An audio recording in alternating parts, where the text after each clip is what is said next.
As the 21st century began, human evolution was at a turning point.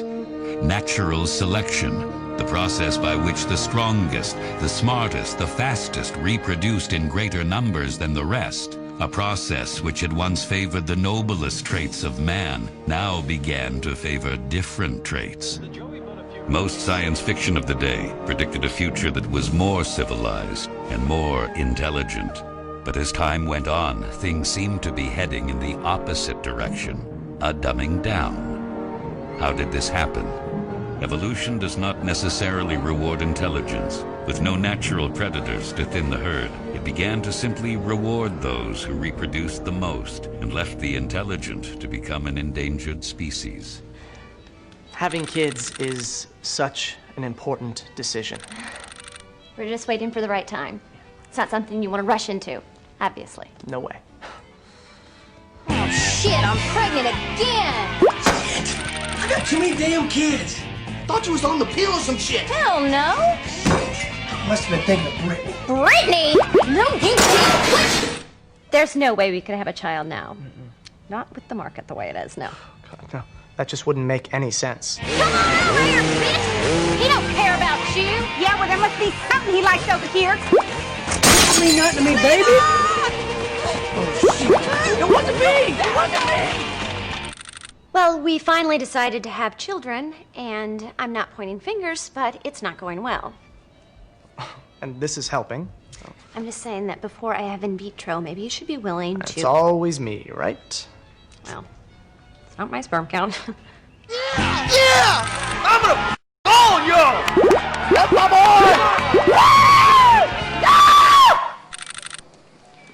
Cleavon is lucky to be alive. He attempted to jump a jet ski from a lake into a swimming pool and impaled his crotch on an iron gate. But thanks to recent advances in stem cell research and the fine work of Doctors Krinsky and Altshuler, Cleavon should regain full reproductive function. Get your hands off my junk! Unfortunately, Trevor passed away from a heart attack while masturbating to produce sperm for artificial insemination. But I have some eggs frozen, so just as soon as the right guy comes along, you know. And so it went for generations, although few, if any, seemed to notice. A recent study suggests that our species has been getting dumber. I am going to show you the typical hypocrisy of the Democrats, and how it has caused instability in our country. At the same time, show how they blame their opposition for the instability that they cause. You see, they cause the problems, so they can blame the president, then tell people that they can solve the problems they created in the first place. First, the party that shouts about inclusion and that race shouldn't matter, are the first to make race an issue. I've chosen to cross different parts of the media world, done the work so that I'm qualified to be in each one. I never considered my color the issue. I considered my qualifications the issue. Well, David, you know, that's a whole nother long conversation about white privilege and things that you have the privilege of doing that people of color don't have the privilege of. How do I have the privilege of white privilege? David, by virtue of being a white male, you have white privilege. This whole long conversation, I don't have time to get Ariva, I hate to break it to you, but you should have been better prepped. I'm black. Okay, then I stand... See, you went to white privilege. This is the falsehood in this. You went immediately with an assumption. Your people, obviously, or you didn't look. You're talking to a black man who started out in rock radio in Boston, who crossed the paths into hip-hop, rebuilding one of the greatest black stations in America, and went on to work for Fox News, where I'm told apparently blacks aren't supposed to work, but yet you come with this assumption and you go to white privilege. David, that's actually David, insulting. It is, and I apologize because my people gave me wrong information. They told me the whole white privilege thing is insulting. David, can I apologize and correct the record? I want to apologize. I was given wrong information about you, and I apologize. But based on my color, you were going to something that I was part of, and just to add to it, my family background is white, black, Indian, Arawak, Irish, Scottish. I mean, it's so diverse. I'm like the UN when it comes to this. And this is part of the problem with driving a narrative around a construct like white privilege. Privilege is one thing. We're applied wealth, economy, various social factors, but not necessarily determined by color of skin. Do you know if Mr. Floyd was targeted because he was black? Do you know if Mr. Floyd was targeted because the cops were white? You don't know that. And if you assume that, then you are the racist. Actually, one or two of them were white. The others were a part of the racial victim group. There is a reason for this racial unrest, and it has nothing to do with any lives mattering. Every 4 years, the Democrats need to get the black vote, and it seems that almost every 4 years we start seeing racial tension rise. Every single night, I think, during Trump's election, Black Lives Matter protesters were being displayed on my screen. If you were a black person in America, you would have thought that you couldn't walk out the door. You would have thought that the police were hunting us, right? Factually speaking, it's just not true. Wow. What are the odds that Candace accurately predicted that Black Lives Matters would suddenly show up so close to the election? Coincidence? Ask yourself, why does the leftist media not paste cop homicide statistics all over the news? If the problem is as bad as they insinuate. Because the stats don't align with the narrative. A recent deadly force study by Washington State University researcher Lois James found that police officers were less likely to shoot unarmed black suspects than unarmed white or Hispanic ones in simulated threat scenarios. Harvard economics professor Roland Fryer analyzed more than 1,000 officer-involved shootings across the country. He concluded that there is zero evidence of racial bias in police shootings. In Houston, he found that blacks were 24% less likely than whites to be shot by officers, even though the suspects were armed or violent. I actually have the statistic. There were 778 African Americans shot and killed by police officers since 2015. Correct. It's a lot of people. That's a lot of people, but what your stat is lacking is how many of them were unarmed and didn't deserve to be shot by the police. So, and I'll give you that stat. 16. 1-6. Unarmed black men were shot by police officers in 2016. That represents 0.00004% of the black population. Does the truth matter? An analysis of the Washington Post's police shooting database and of federal crime statistics reveals that fully 12% of all whites and Hispanics who die of homicide are killed by cops. By contrast, only 4% of black homicide victims are killed by cops. Lately, because of some isolated incidents, the narrative the leftist panic press is pushing is that cops are bad, and America is racist. We don't agree, but if we look into it, where did all of these cops come from? More cops on the streets and other new or revitalized anti-crime programs. That announcement was made today by Cincinnati Police Chief Jeffrey Blackwell and endorsed by Mayor John Cranley. Local 12 News reporter Jeff Hirsch joins us live from City Hall, where the issue will come down to what things like this always come down to, and that's money. The only people that have to be worried about this conversation right now are the criminals. What I would say to you is what the same challenge I gave to Chief Craig. If we can do it for less. We're not going to do more with less. Less, in this case, may not work because the criminals need to know we're coming after you. I want to thank the President personally and for the people of the City of New York, first of all, for his advocacy of and passage of the crime bill. First, I want to congratulate all the men and women in the police force in New York City, the ones who are standing behind me, the ones who are out there in the audience, and the ones who are out there on the beat. There has been an amazing turnaround in America's fight against crime in the last few years. Since the crime bill passed, we've come a long way toward putting our goal of 100,000 police on the street. It's interesting to hear my good friend from Texas speak on the basis of lowering crime in one part of the state for lowering crime in all parts of the state. Coming from the fourth largest city in the nation, let me suggest to him that we have ready evidence that cops on the beat, in fact, are probably as constructive or more constructive than the lock 'em up, throw away the key concept. It's interesting as well that I heard my good friend mention and support raising taxes. I've never heard him support and celebrate the idea of raising taxes. We did build a lot of prisons in Texas. It gave us the name of being renowned for locking up more people than probably a lot of nations around the world. I don't know, however, how effective you argue that was without strong law enforcement. Law enforcement provides for the prevention of crime. That's why I'm a strong supporter of the Cops on the Beat program, and particularly glad that in March our Attorney General, through the administration, offered $1 billion to our police departments across America to ensure that there would be stimulus dollars being used for the cops' grants. We note that in the 1990s, crime did go down.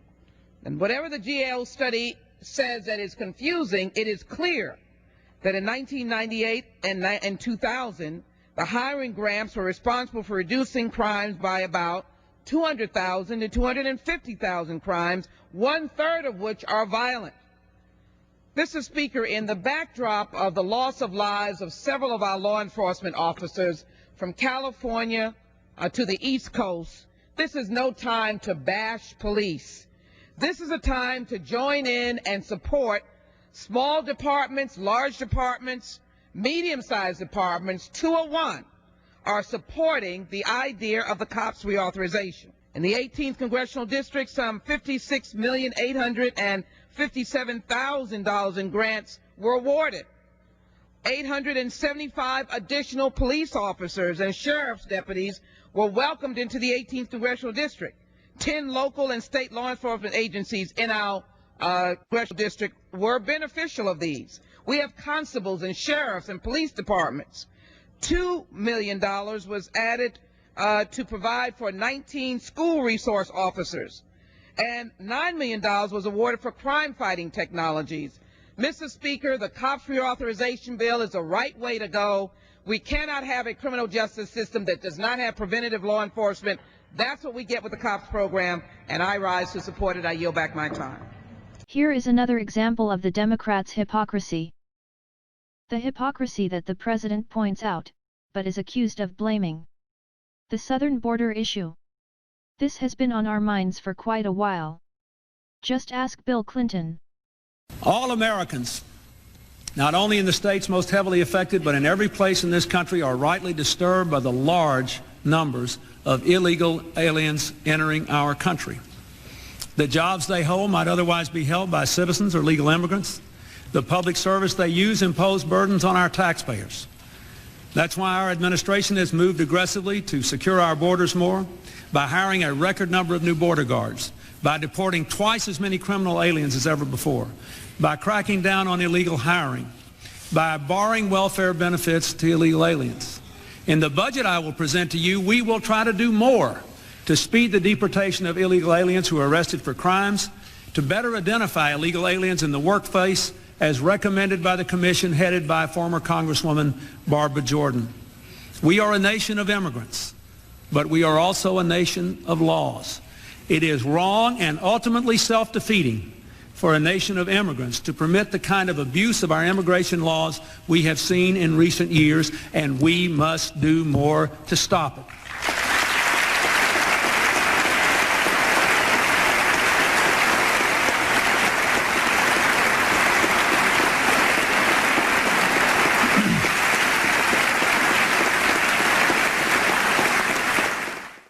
Or Barack Hussein.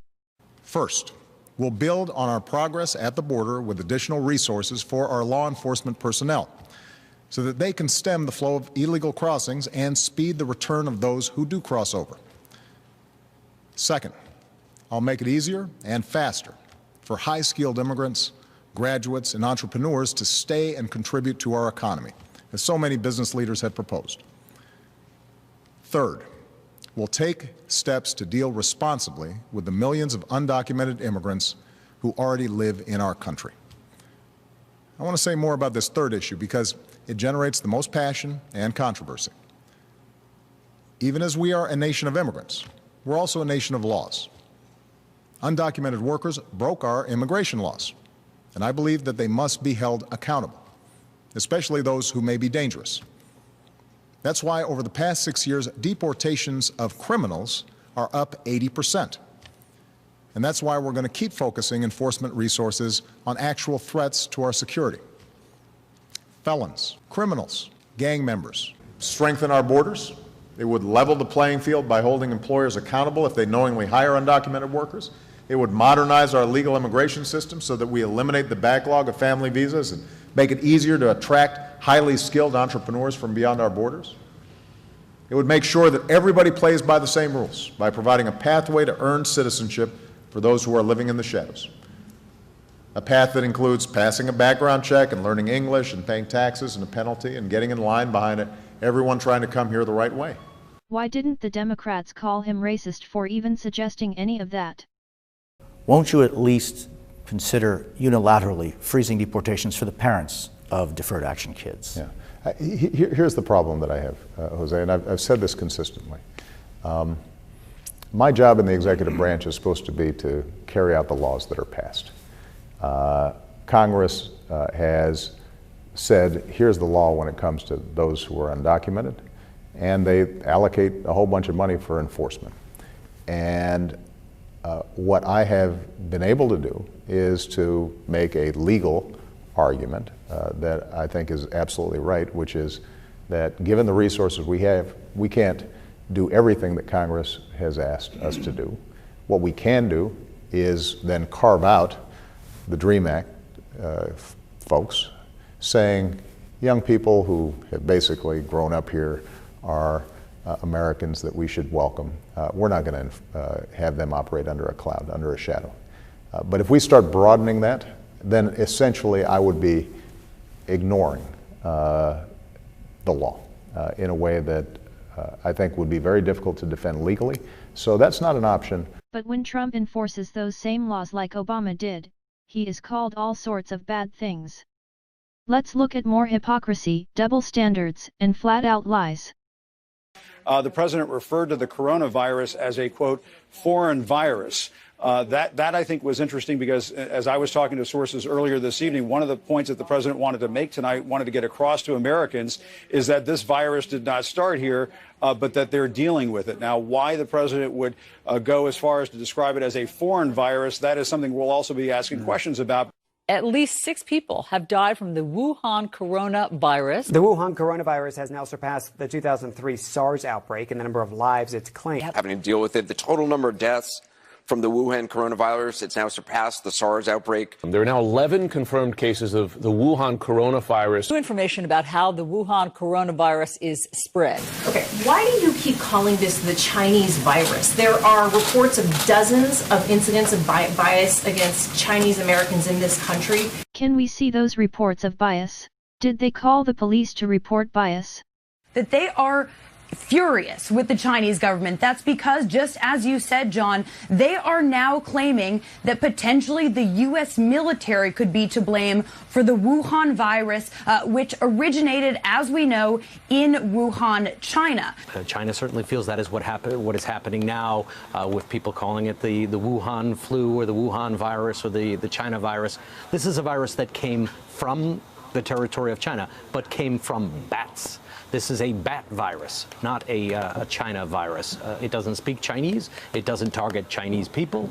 It targets human beings who happen to touch their eyes, nose, or mouth. I would always be skeptical. I think they handled this in the beginning with a great deal of secrecy in China. They forced the initial whistleblower, a doctor, to recant and issue a letter effectively of confession saying that he was spreading illegal rumors. So why is this happening? And something I'm very proud of, African American unemployment stands at the lowest rate ever recorded.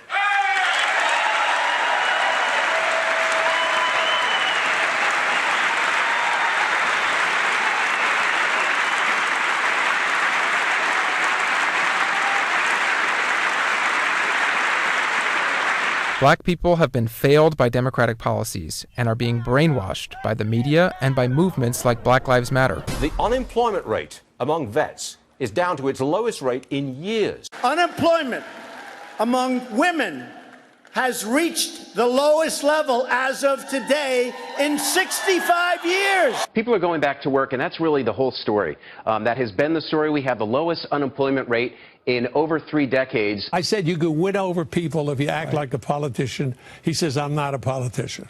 Yeah. I'm going to do what I think is right. I think he reacts to things as they happen, and he's got common sense that tells him this is right and this is wrong, and he acts on it. He's got great instincts. And by the way, that's why the American people voted for him. Right. And they're so tired of the slick politicians. They are slick, but they don't do anything. Obama did nothing on China. Clinton did nothing on China. Bush did nothing on China. It's to push the America is racist agenda, when in reality, America led the way for racial justice. This is no longer being taught in schools, because they have been overrun by Marxist professors who indoctrinate students into thinking socialism is great. When history tells us it has failed, every time. With millions of people dead and economies destroyed. And speaking of Marxist professors indoctrinating students, let's see how well these college students have been taught. This year, student activists demanded that all white people leave campus or else.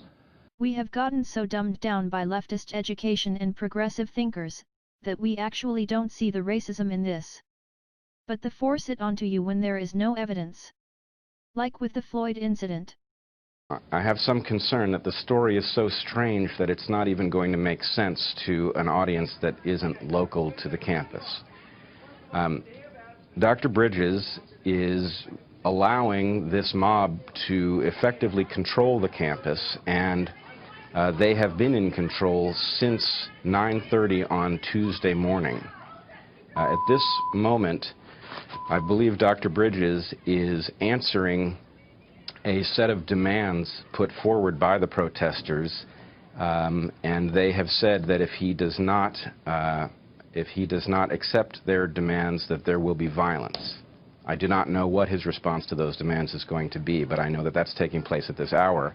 He has also told the police to stand down. So although the campus police have a sense of what it is that needs to happen in a circumstance like this, they have been hobbled by the fact that they answer to the college administration, and in fact for several days have been barricaded in the campus police station. Oh my gosh, this is like something out of another country. It's just hard to believe any of this is real. And just our viewers should look this up online, because there's a lot of pieces to the story. It's hard to convey on television, but you had this, I thought, powerful line in your letter, and I assume you're no kind of right-winger. If you teach at Evergreen, I'm sure you're, a Hillary voter, but you had this No, line. not a Hillary voter. I'm a deeply progressive person, and I must say there you go. I'm troubled by what this implies about the current state of the left. Well, you think? You said people shouldn't be allowed to speak or not on the basis of their skin color, which seems like a foundational belief of the left, and one that I agree with strongly. And for that, they physically threatened you and are trying to get you fired.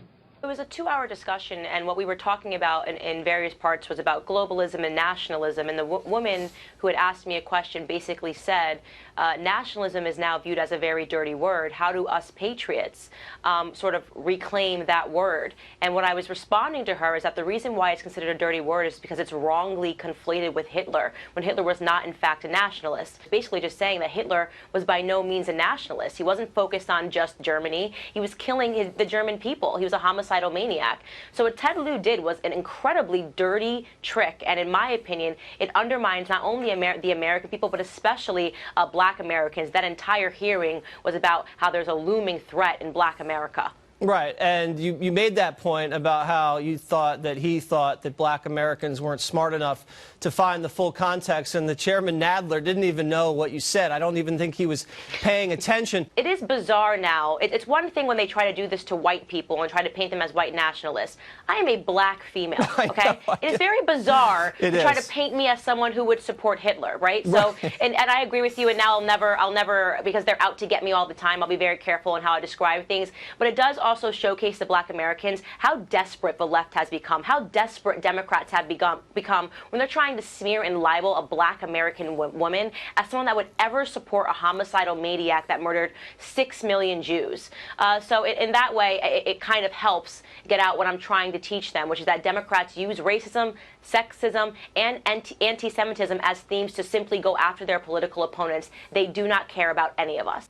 Yeah, Ted Lieu, I just want to know why I wasn't granted the courtesy of your party, which is #BelieveWomen. Where did that happen? I thought this was the party that wanted to uplift minority voices, and they were so concerned about sexism and women. I'm a black woman. What happened to the policy of #JustBelieveWomen? Yeah. That's what I would say to Ted. It was an act of cowardice. It's one thing to present the video. To not allow me to respond to it shows you that they are ultimately cowards, and they're fearful because let me tell you something, and I'll say this prediction right now. The black vote is cracking. We are getting tired of the victim narrative. We are getting tired of not speaking about the real issues facing our community and trying to get us to believe in the boogeyman, the myth of white supremacy on the rise as something that's keeping us back. In cities with large black populations, homicides in 2015 rose anywhere from 54% in Washington, D.C., to 90% in Cleveland. Overall, in the nation's 56 largest cities, homicides in 2015 rose 17%, a nearly unprecedented one-year spike. Many law-abiding residents of high-crime areas beg the police to maintain order, precisely the type of policing that the ACLU, progressive politicians, and the Obama Justice Department denounce as racist. This is tragic because when the police refrain from proactive policing, black lives are lost. Lost because of a myth. The best research and data reach this conclusion. There is no evidence that police are killing blacks just because they're black. You now have the truth. Does it matter? Let's delve a little deeper into the narrative and manipulation of Americans. If you have been subliminally manipulated to hate someone, would you be able to tell?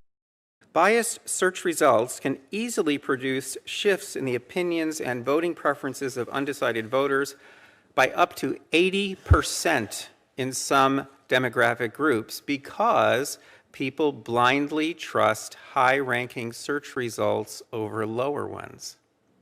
SEAM is an especially dangerous form of influence because it is, in effect, subliminal. It also leaves no paper trail for authorities to trace. It's an example of a short-lived or, quote, ephemeral experience. That's a phrase you'll find in internal emails that have leaked recently from Google. I'm now studying 7 such manipulations like SEAM, and unlike billboards or those Russian-placed ads, these manipulations are invisible and non-competitive. They're controlled entirely by big tech companies, and there is no way to counteract them.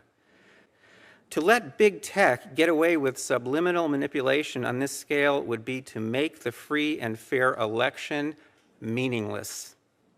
Democracy, as originally conceived, cannot survive big tech as currently empowered. More importantly, would you be able to admit it? Me because I became a Democrat because I didn't like people telling me what to do. I didn't like people telling me what music I could listen to or trying to legislate their religion or what I could wear or all these things. And that was what and who to love as well. And that was why I joined originally. And it didn't occur to me that the Democratic Party had changed so much from the thing I joined. Oh, I have heard this story before. What did you think intuitively about the Republicans? So you thought they wanted to tell you what music you could listen to and what video games you could play and the rest of it. Yeah, I mean, there were horrible, evil people that just wanted to control everything I said and did, was my perception of the Republicans. So I was very nervous about going to the Trump rally. And I went there first because it was more of a comfort zone and just started chatting with people. And everyone I told, I was like, I'm thinking about going over the rally. And they were like, don't do it. They're horrible people. They're the lowest of the low. They're going to harass you. One woman actually offered me her pepper spray to take with me. And I was like, no, think I'm going to be fine. It'll be okay. And so then I went over to the rally, and you have to get there early because the line is really big and long, and you're just kind of hanging out and chatting with people, and discovered these are not bad people. There was not a Klan uniform in sight. I didn't meet a Nazi that I am aware of. There's normal everyday people like veterans and school teachers and small business owners that just had different ideas about how the country should run. I think I was just like, oh my God, these are people that I can have a conversation with, because that's something that is very void in the Democratic space, is you have to agree with everyone. And if you don't agree with them, you're a horrible person. I was having robust conversations with them, even in line. And I let it slip a couple times, oh, I'm a Democrat. And they were like, oh my God, welcome. You were so glad you're here. And that was very different than what I was expecting. Okay, there's some agree to disagree stuff. No Nazis, all good. You decide to write about it. How'd that work out? Yeah, so basically what I said in the article was that, we need to start taking steps towards one another and to start healing the political divides. And that I think was the big message I wanted people to take away from it, is that Trump supporters are not bad people. And, hopefully a liberal writing this article, if Trump supporters think that, I'm a bad person, they're going to see that, someone has your back. And I think that was what a lot of Trump supporters really appreciated about it, was there was this person coming and saying, you're not a Nazi. I know you're not a Nazi. We just have different ideas, and let's talk about those ideas. And so, yeah, and then it was off and running. And the response from the Trump supporters or the conservative community, and those are not always the same thing, I've discovered, it's been amazing, right? They really embraced me, and so many of them said, I don't agree with you on a lot of political issues, but I'm so glad you wrote this. I'm so glad you're speaking your mind, and let's have those conversations. And a lot of them too, I was overwhelmed with the amount of notes I got from people saying, my husband is a Republican, I'm a Democrat, I don't know how to make our marriage survive, or, people who have lost family members over this. And so a lot of people really appreciated that. I think they saw in me someone that said, it's possible to get over your Trump derangement syndrome. And that gave a lot of people hope.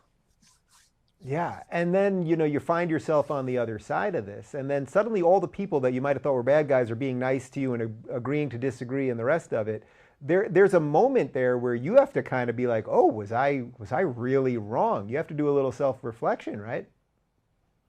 Yeah. And I've been actually pretty transparent since then that Trump derangement syndrome is a real thing. I had it for years. I regret so many of the things that I've said to people over the last couple of years now that I've seen the other side of it. And it definitely... Can you tell me some of the types of things that you would say to people? Because when people talk about it as being a real thing, it's like it's sort of this knee-jerk response that people just go to. So I think hearing you sort of say the type of things that maybe you would have said to somebody would be kind of interesting. Yeah, so there was one person specifically that was a Trump supporter that was always posting on my aunt's Facebook page, like these crazy things. And I would say horrible things to this woman because my aunt wasn't a Trump supporter and she was obviously annoyed by it. So I was trying to defend her a little bit. And I would call this woman every name in the book. I would say anything I could that I thought might hurt her to try to get her to stop. And I look back on that now and I'm like, oh my God, like, what were you thinking? Because it just skews absolutely everything, the way you see everything. I thought this was completely okay. I was like, she supports Trump. That means she's a horrible person and she deserves to have these things said. So in that relationship specifically, I'm very regretful of many of the things that came out of my mouth. Yeah. All right. So now you're agreeing to disagree with some people, but I'm guessing that you get this article out there and it didn't just become a love fest on all sides, did it?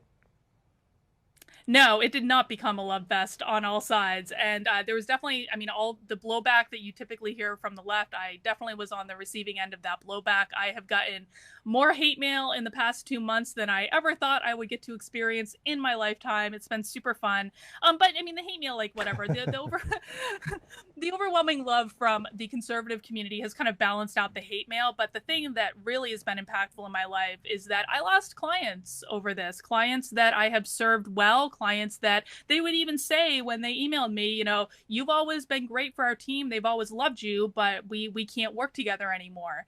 And, you know, and also my friends. I mean, I lost so many friends over this. I actually came from the world of higher education. A lot of my friends were in higher education, and over time, I had watched them become pod people and didn't really understand it. And I think when this all happened, the rubber kind of met the road. And I've lost friends that I was friends with for decades, people that I was in their weddings, or people that, I've always been there to get on a plane and go see them anytime they needed anything. And so that's been the most difficult piece of it. Yeah, and that's the part that I think people can't really believe, because, every few months a story like yours bursts forth. And the way I get to it is that suddenly on Twitter, everyone's like, Dave, there's another one. It's happening right now. And then, then you came to my attention, and it happened before you with James Damore or Brett Weinstein or a plethora, Lindsay Shepard, a whole slew of other people who are all lefties, in some cases academics, who do one thing that then caused them to be put in this new position. So where does that kind of leave you now? I've been very blessed to have made a lot of new friends in this experience, and the old ones I have kind of just let go away, because if they're going to break off a friendship of years or over a decade in some cases, then really are those people that I want in my life anymore. And, not all friendships or relationships are meant to last forever.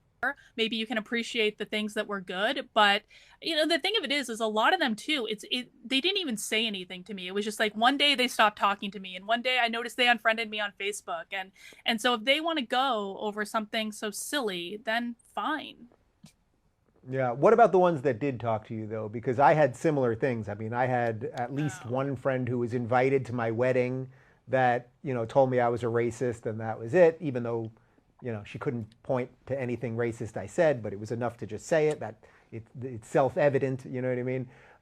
What were the types of things that people were saying to you? And were you ever able to walk anyone back off the ledge? Because that's what I think a lot of people are always curious about. Like, they're afraid that if they come out, so to speak, out of the political closet, that they're going to lose friends, and they won't know how to react when people say all these horrible things about them.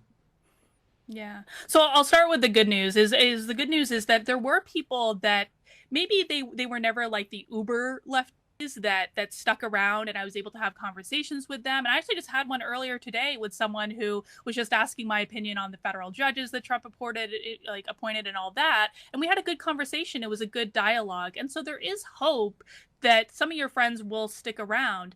But the other things that happened is I have this one in particular, and I've been very transparent about documenting what's been going on in my experience. And I actually posted a video to my YouTube the other day of me reading something that one of my friends posted on my wall, and like crying and all that stuff. And it actually reminded me of something I think I heard from you, which is you had a conversation with a friend and you asked him, do you think I believe what I do as strongly as you believe what you believe? And he said no. And it was exactly the same thing. Exactly the same thing. And I was so angry at her because she was like, you're just pandering and doing all this stuff for the left, for ego stroking and all this. I'm like, no, I'm really not. This is actually what I believe. And I just could never tell you what I believed because this would happen. Yeah, and just that concept, though, that you wouldn't grant someone that you're friends with the belief that they might believe what they purport, what they say to believe. It's so profoundly offensive. It's really something. You'll find this interesting. I haven't even said this publicly before, but I have a friend who's a public person in the political space. Well, I can't say as a friend, a former friend who has publicly gone after me many times over the last couple of years, who called me in the last few months to apologize because he heard me say that exact line that you just quoted, and he got it used against him by someone that was further left than him. And then he thought, whoa, maybe I've been wrong about Dave all these years. We've been trying to figure out how we can have a public mea culpa. But that's the thing that I always say, it comes for everyone. So the people that are using these tactics on you, if they ever have a flicker of an original thought, it'll come from them. It'll come for them too. Yeah, and what I've been telling people is that the only thing that you can really do for people like that in your life is create the space for them to change and create the space for them to come around. I can't force my friends to do anything. I can't force my friends, or former friends, I suppose, to see me in a certain way. But someday they might have an aha moment, just like I had the aha moment. And if that happens, then I'm not going to make them feel bad. I'm not going to make them grovel on the ground to get back in my life. I'm just going to say, I love you and I accept you. And, I'm glad we can move forward. So are you a card-carrying Republican now? I'm not a card-carrying Republican. I did, an interesting epilogue to my article is I did actually end up going to CPAC right after it came out because everyone was telling me, it was like about a week and a half afterwards, and they're like, you have to go, you have to go, you have to go.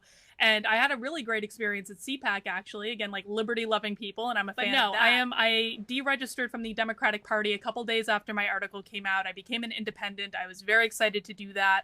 And I'm just going to sit in the middle for a while because fundamentally, my perception of both parties is that they're like two sides of the same coin. They act exactly the same, and neither of them wants to admit it. And I have, Democratic tendencies, and I have more conservative tendencies. And so I'm just going to sit back with my popcorn and let them fight it out. So using a little bit of your educational training, the psychological aspect of all this, have you thought, I'm sure you have, about perhaps the psychological makeup that leads someone to be a lefty or that leads someone to be a righty, and why it would be that right now, at this moment we're at right now, why the lefties would be so hysterical and authoritarian while the people on the right, broadly speaking, are much more open and decent. Do you have any theories behind that? Yeah, I think that people on the left tend to be much more focused on emotions and how people feel, and whereas people on the right are just like, just the facts, please, just the logic.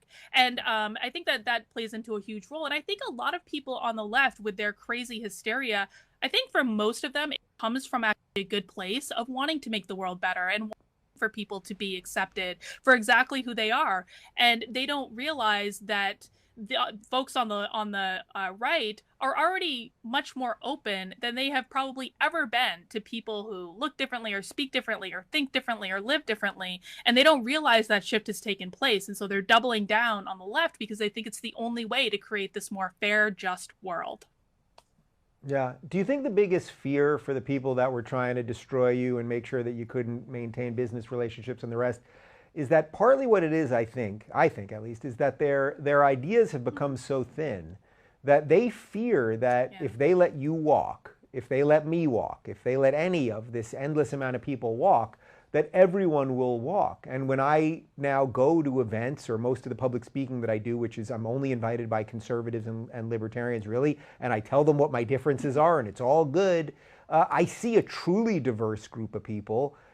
Now, it may be because of their gender and sexuality and skin color. I don't really care about that, but there is some of that, sure. But I see people debating and nobody's angry at each other. I mean, that's the weird thing. So that welcoming thing, it's like the lefties can't really let you see that, because if you see that, well, that's pretty attractive to know you could go into a room and say what you think and not be harangued for it. I think that that's giving a lot of lefties a little bit too much credit, to be honest, for where a lot of them are right now. I don't do that too often. Well, and I think, and I had the same experience at CPAC. One of the most surprising things to me about CPAC was it was such a diverse audience, and some of the people that were the most celebrated were people that the left would say are in these marginalized, oppressed communities. And so, no, I really think that they just perceive, just like I did, they perceive Republicans as being this closed group that just wants to keep everyone that aren't old white men down. And I think that, what's fascinating is that the left can't articulate arguments. They can't even have debates. They can't have discussions. They don't know why they believe what they believe. And once you start analyzing that, you really start to see that, oh, this isn't what I thought it was at all. So I think you're right that if you let people analyze these things, they are going to walk. Yeah.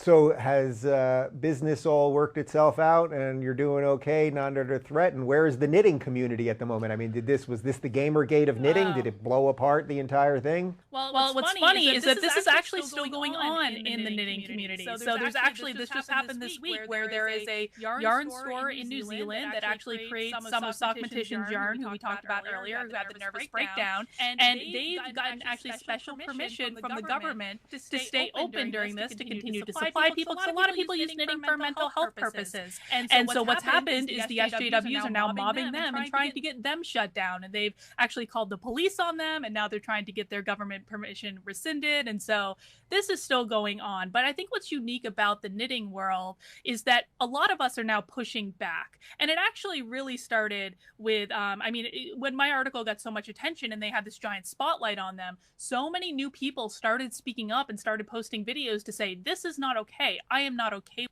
this. And I actually think that this could be a model for when this happens in other communities for, you know, people can speak up, people can organize, people can say, no, your mobbing and bullying is not all right. And if you can get enough people to do that, then you can start to take their power away. Yeah, well, I love that. And I don't know that anyone has ever been better equipped to deal with it than a psychologist who specializes in bullying. So you survived, you made it to the other side. Do you have any other, you know, pieces of advice or wisdom that you would share with anyone going through their own version of this right now? What I would say is that the freedom that I have discovered in being able to speak my mind without fear is just something that I wouldn't trade for anything. Listen, like, I was terrified when my article went viral. I was like, this is going to destroy everything. I'm going to lose my business. I'm going to lose everything I've worked for years. But that hasn't happened. And there is some temporary pain to go through this type of experience. However, I'm so glad it happened, because now I feel like I completely lost my filter. Now I can say whatever I want and they can't come and hurt me. And so I wouldn't trade it for the world.